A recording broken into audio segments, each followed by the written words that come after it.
Welcome back to Applied Library, the place where timeless books become living companions, where ancient wisdom meets the questions we carry quietly into our ordinary days.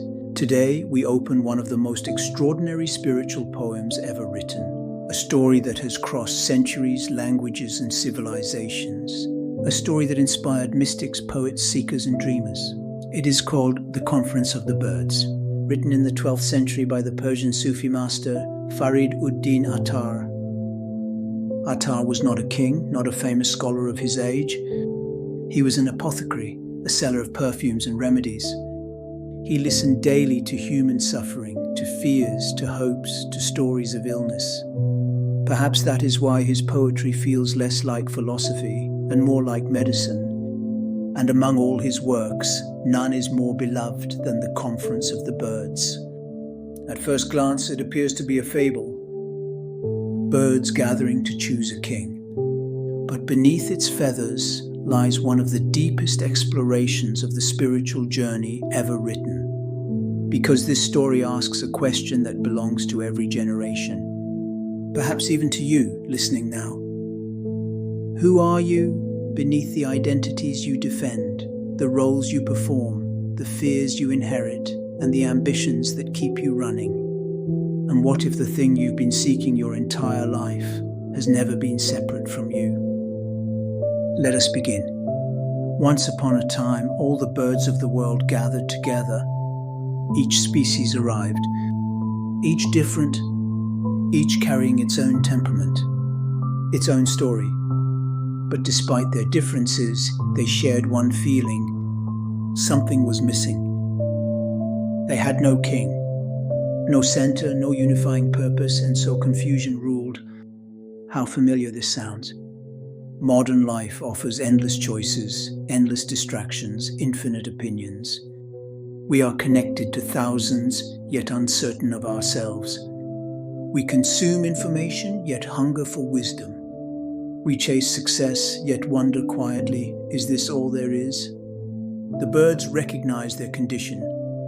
They knew they needed guidance. Then from among them stepped the hoopoe. The hoopoe is not the strongest bird, nor the most beautiful, but it possesses wisdom. In ancient tradition, the hoopoe served as messenger to Solomon. It knows both worlds, the visible and the invisible. The hoopoe addresses the gathering. There is indeed a king, it says. The Simurgh, a magnificent sovereign dwelling beyond mountains and valleys. If you truly seek meaning, you must journey to find him. The birds become excited until they understand the cost. The journey will be difficult, dangerous, demanding. Many will perish, few will endure. And one by one, the excuses begin. The nightingale refuses. He is in love with the rose. Its beauty intoxicates him. He cannot leave. The parrot fears death. He wants immortality without transformation. The peacock longs for paradise. He dreams only of returning to lost glory. The duck clings to purity rituals. The hawk prefers proximity to kings. The owl loves hidden treasure. The sparrow feels too insignificant. Each bird believes its attachment is justified, but the hoopoe gently exposes the truth. These attachments, however noble they appear, prevent awakening. The birds are not imprisoned by chains. They are imprisoned by preferences, by comfort, by identity, by stories they repeat about who they are. Perhaps this is the most confronting part of Attar's poem, because we recognize ourselves. How often do we postpone becoming because we are waiting for certainty? How often do we trade transformation for familiarity? How often do we say, I would follow my deeper calling, but first I need more security, more guarantees? Attar invites us to ask, which bird am I? What excuse has become my identity? The hoopoe finally leads those willing to continue. They enter 7 valleys, not physical places, but stages of inner transformation. They describe the gradual dissolution of the false self, the ego, the illusion of separateness, and the birth of something wider. Everything begins here. With longing, restlessness, questions, the seeker leaves certainty behind. Old answers no longer satisfy. Inherited beliefs are examined. Comfort becomes secondary to truth. This valley requires courage, because seeking means admitting, I do not know. Yet without genuine seeking, nothing changes. Attar suggests most people want reassurance. Few truly want truth. Truth asks something of us. It asks participation. The journey begins when curiosity becomes stronger than fear. Love arrives and dismantles calculation. This is not romance, not sentimentality. It is sacred fire. Love overturns the logic of self-interest. It burns away pride, possession, control. The lover becomes willing to lose, to sacrifice, to be transformed. Love asks, what if life is not about protecting yourself, but about offering yourself? In Sufi understanding, love is not an emotion, it is an engine, a force that pulls the soul toward its source. The heart expands, not because it is safe, but because it cannot remain closed. Love wounds and heals simultaneously. Knowledge here is different from information. It cannot be downloaded or memorized. It emerges through experience, humility, presence. The seeker realizes that certainty is limited, reality is vast. Mystery remains. The ego's confidence softens, wisdom grows. Attar reminds us that intelligence without transformation can become another disguise for pride. Knowing many things is not the same as knowing yourself. Perhaps some of the wisest people you have met speak gently, because they understand how little any of us truly grasp. Then comes letting go. Attachments loosen. Everything temporary reveals its nature. This does not mean abandoning life. It means no longer being owned by what you possess. You can love deeply without clinging. Work passionately without worshipping achievement. Participate fully without forgetting impermanence. Freedom arises not from having nothing, but from needing less. Separation begins to dissolve. The boundaries between self and others soften. The seeker perceives interconnectedness. The same life breathing through all things. Compassion deepens. Judgment relaxes. The illusion of isolation weakens. The mystics across traditions echo this insight. There emerges the intuition that beneath diversity there is unity. We belong to one another. What we do to others, we ultimately do to ourselves. This valley surprises many, because awakening does not produce constant certainty. Instead, wonder intensifies. The seeker becomes astonished. Mystery expands. Questions multiply. The mind cannot contain reality. Humility deepens further.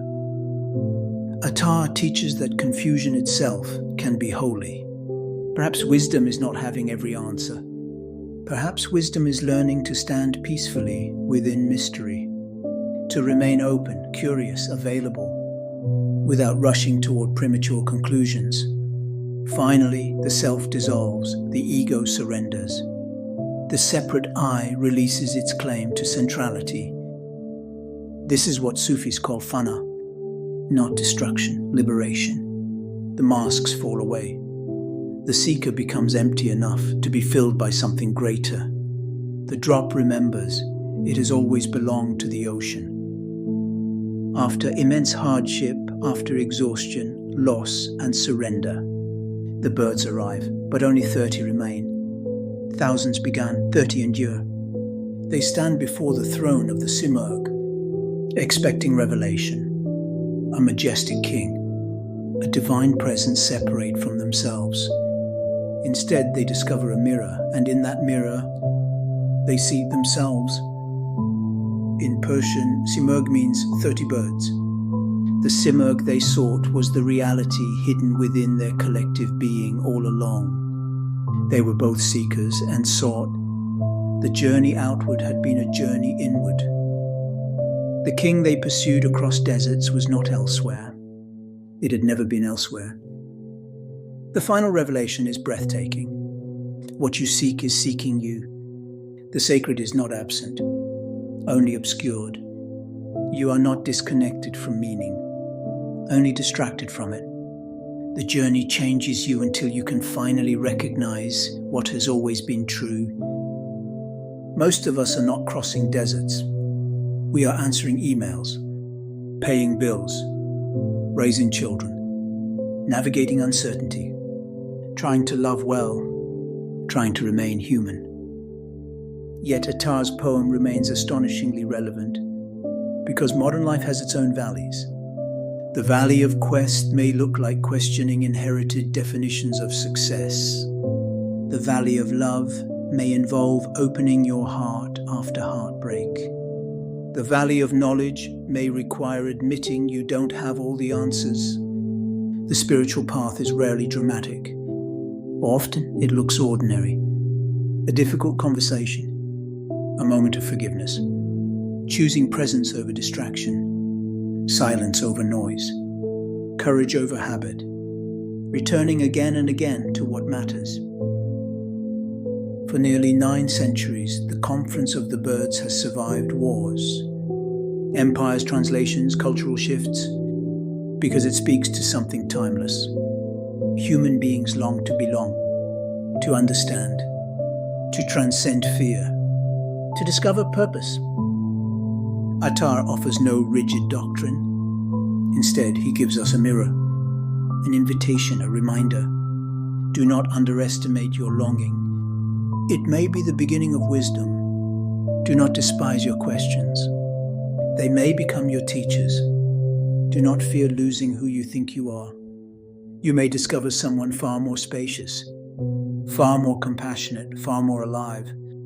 The path is demanding, but perhaps the alternative is harder, to spend an entire life never discovering who walks within you. As we close today's episode, perhaps sit quietly for a moment. Ask yourself gently, which bird am I today? The nightingale, lost in attachment? The peacock, nostalgic for a vanished past? The owl, guarding hidden treasures? The sparrow, convinced of my inadequacy? Or am I ready, however imperfectly, to take one step toward the unknown? You do not need to cross all 7 valleys tonight. You only need the courage for the next honest step, because the journey of becoming is not completed in grand gestures. It unfolds through daily acts of attention.